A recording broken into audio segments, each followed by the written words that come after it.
တက်ရှင်းပြီးဆိုတော့ကျွန်တော်ဒီ data framework ရဲ့ဒုတိယအပိုင်း interest ပေါ့နော် interest ကိုကျွန်တော်တို့ငယ်ငယ်တွေကစာကုန်းတွေရေးမှုတယ်ဆိုတော့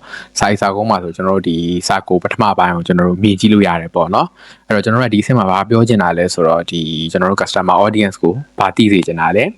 တော့သူတို့ဘာတွေမြင်သွားစေချင်တာလဲပေါ့ကျွန်တော်တို့ရဲ့ဒီ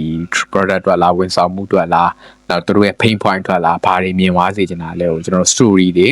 first တွေတော့သူတို့နဲ့သက်ဆိုင်မယ်လို့ပေါ့နော် user ရတဲ့စကားလုံးတွေသုံးပြီးကျွန်တော်တို့ပြောလို့ရတယ်ကျွန်တော်ဥပမာတစ်ခုပေးထားတယ်ပေါ့နော်အဲ့မှာကျွန်တော်တို့ customer pain point နဲ့ကျွန်တော်ချိန်ပြထားတယ်ကျွန်တော်သွားတိုက်စီရအောင်နေဆိုရင်ဒီကျွန်တော်တို့ဒီ interest ဆင်းမှာဆိုဘာလုပ်မလဲဆိုတော့တနေ့နှစ်ချိန်မတိုင်ဘာဖြစ်မယ်ဆိုတာမျိုးဘယ်လိုယောဂတွေဖြစ်မယ်ဆိုတာမျိုးနောက်တစ်ခါကျကျွန်တော်တို့ fluoride ပါတယ်သွားတိုက်စီမှုရောင်းနေဆိုရင် fluoride မပါတဲ့သွားတိုက်စီသုံးပြီးဘာဖြစ်တယ်ဆိုတာမျိုးအဲ့လိုမျိုးကျွန်တော်တို့ထည့်ယူလို့ရတယ်ပေါ့နော်အဓိကတော့သူတို့ကိုကျွန်တော်တို့ကဒီနည်းနည်းအဲ့လို casual ဆန်းတဲ့စကားနဲ့ပြောရင်6လိုက်တာပေါ့နော်ဒီအဆင့်မှာနည်းနည်း6ပြီးတော့သူတို့ကို